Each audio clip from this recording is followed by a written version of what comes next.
Assalamualaikum warahmatullahi wabarakatuh. Perkenalkan, nama saya Kofifa Indah Puspita dari Pendidikan IPA Offering C 2018. Di sini kita akan belajar mengenai IPA. Nah, untuk materinya yaitu pencemaran tanah kelas 7 SMP semester 2. Nah, untuk definisi pencemaran tanah itu adalah suatu keadaan di mana bahan kimia buatan manusia masuk dan mengubah lingkungan tanah alami. Ketika zat berbahaya atau beracun ini telah mencemari permukaan tanah, maka pasti dapat menguap, tersapu air hujan dan atau masuk ke dalam tanah, sehingga struktur tanah pun akan berubah. Nah, selanjutnya ada faktor penyebab pencemaran tanah. Ada 3. Ada limbah domestik, limbah industri, dan limbah pertanian. Untuk yang pertama yaitu limbah domestik.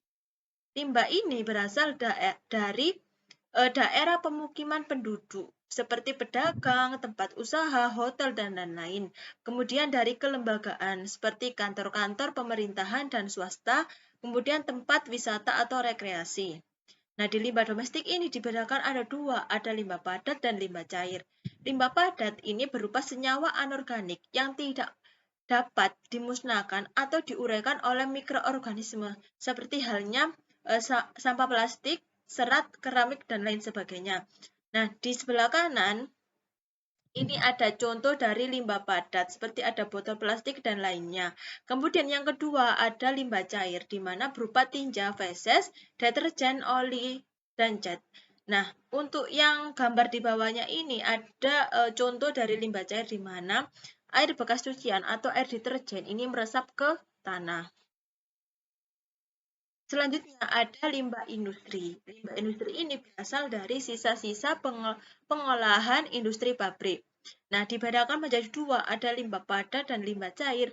Untuk limbah padat ini hasil buangan industri berupa padatan, lumpur, dan bubur yang berasal dari proses pengolahan seperti pengolahan pabrik gula, kertas, rayon, plywood, serta pengawetan buah, ikan, daging, dan lain-lain. Yang kedua, ada limbah cair. Ini hasil pengolahan dalam suatu proses produksi, seperti sisa-sisa pengolahan industri, pelapisan logam, dan industri kimia lainnya.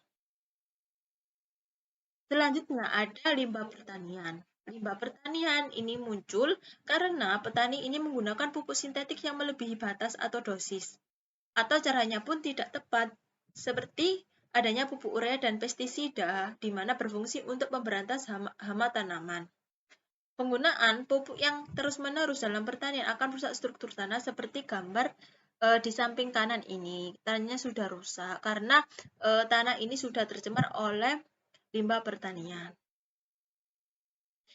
Selanjutnya, dampak pencemaran tanah ada bagi kesehatan, bagi ekosistem, dan bagi pertanian. Di sini ada zat timbal, senyawa timbal, dapat menyebabkan kerusakan otak dan ginjal. Kemudian ada raksa dan siklodiena, dapat menyebabkan kerusakan ginjal. Kemudian ada PCB dan siklodiena, dapat menyebabkan kerusakan hati. Kemudian ada organofosfat dan karmabat, dapat menyebabkan gangguan sistem saraf. Dan yang terakhir ada pelarut yang mengandung klorin. Klorin ini dapat menyebabkan perubahan hati. Yang kedua ada bagi ekosistem, di mana perubahan kimiawi tanah yang radikal dapat menyebabkan perubahan metabolisme dari mikroorganisme endemik dan arthropoda yang hidup di lingkungan tanah tersebut. Dan yang ketiga ada dampak bagi pertanian. Perubahan metabolisme tanaman yang dapat menyebabkan penurunan hasil pertanian.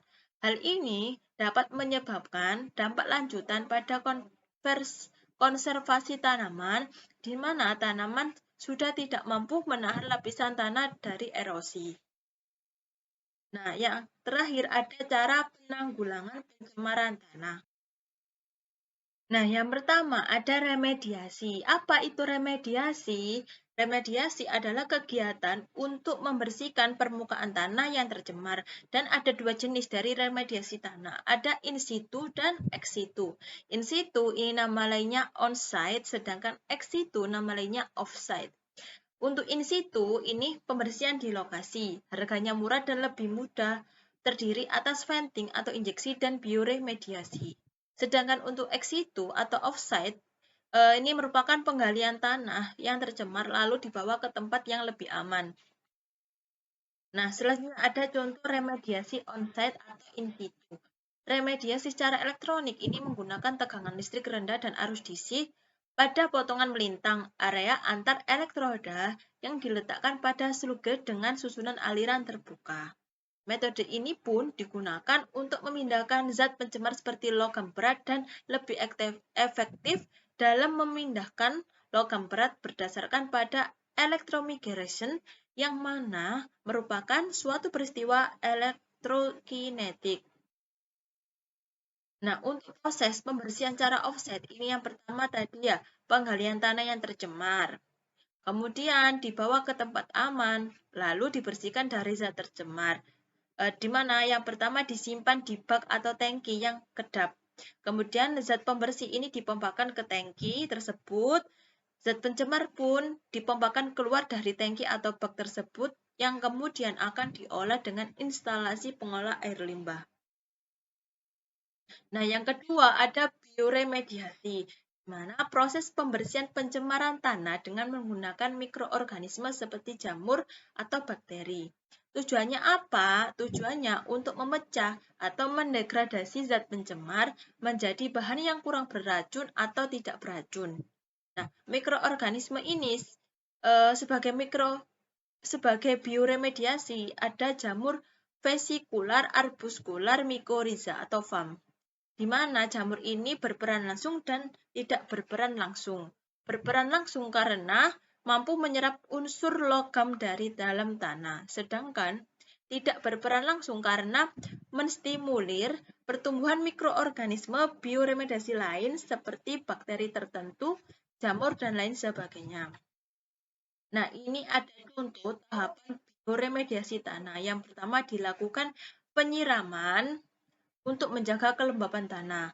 Kemudian yang kedua dilakukan pengadukan dan perataan untuk aerasi dan mencampur material.